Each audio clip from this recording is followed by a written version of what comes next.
औज़ुबिल्लाहिमिनश्शैतानिर्रजीम बिस्मिल्लाहिर्रहमानिर्रहीम। ख़वातीन हज़रात, knowledge factory में खुशामदीद। नाज़रीन, छींक एक ऐसा कुदरती अमल है जिससे हम सब का वास्ता पड़ता रहता है। छींक क्यों आती है, इसकी क्या वजूहात हैं, इस पर बात करते हैं। लेकिन इससे पहले मैं अपने नए आने वाले तमाम साथियों से गुजारिश करता हूं कि वो चैनल को सब्सक्राइब करके बेल आइकन को दबा दें। इस तरह आपको हमारी तमाम नई आने वाली वीडियोस का नोटिफिकेशन मिलता रहेगा। ख़वातीन हज़रात, छींक इंसानी जिस्म के लिए इंतहाई अहमियत रखती है। साइंसी तहकीक के मुताबिक जब हमें छींक आती है तो नाक के अंदर बैक्टीरिया और वायरस बाहर निकलते हैं और हमारा जिस्म जरासीम से पाक हो जाता है। छींकने के दौरान हमारी आंखें बंद हो जाती हैं और साथ ही हमारे सीने से भी हवा मुंह और नाक के रास्ते पूरे जोर के साथ जिस्म से बाहर खारिज होती है। इस दौरान हमारा सांस चंद लम्हों के लिए रुक जाता है। मुसलमान छींक मारने के बाद अल्हम्दुलिल्लाह कहते हैं, जिसका मानी है अल्लाह का शुक्र है, इसने हमारी सांस को दोबारा चलाया। न सिर्फ मुसलमान बल्कि दुनिया के दीगर मज़ाहिब के अफराद भी पैदा करने वाले का शुक्र दुआया कलमात से करते हैं। छींक के बारे में एक इंतहाई दिलचस्प बात यह है कि हम सोने के दौरान छींक नहीं मारते।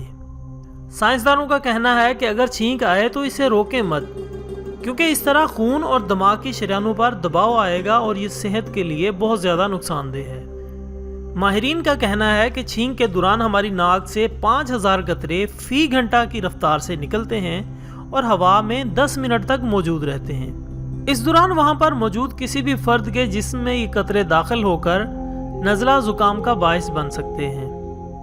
प्रिंस चार्ल्स हॉस्पिटल की तहकीक में बताया गया कि छींक या खांसी के जरिए खारिज होने वाले जरासीम 12 फुट दूर तक जा सकते हैं और 10 मिनट तक वहां मौजूद रह सकते हैं।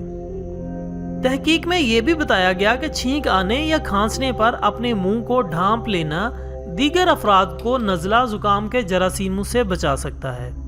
ख़वातीन हज़रात, ये वो एहतियात हैं जो सुन्नत नबवी रसूलुल्लाह सल्लल्लाहु अलैहि वसल्लम में भी हमें मिलती है और इस हवाले से कई अहादीस भी मौजूद हैं।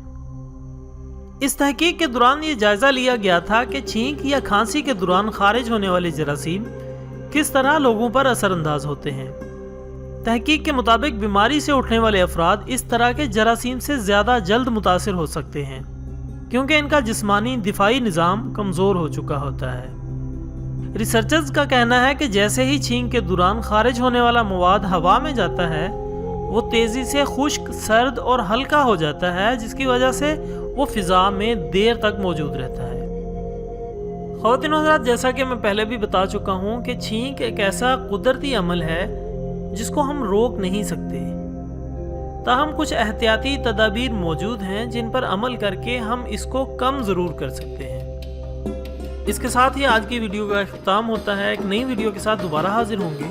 तब तक के लिए इजाज़त दीजिएगा। अपना, दोस्तों, रिश्तेदारों और गिरदनवा के तमाम लोगों का बहुत ख्याल रखिएगा। अल्लाह हाफिज़।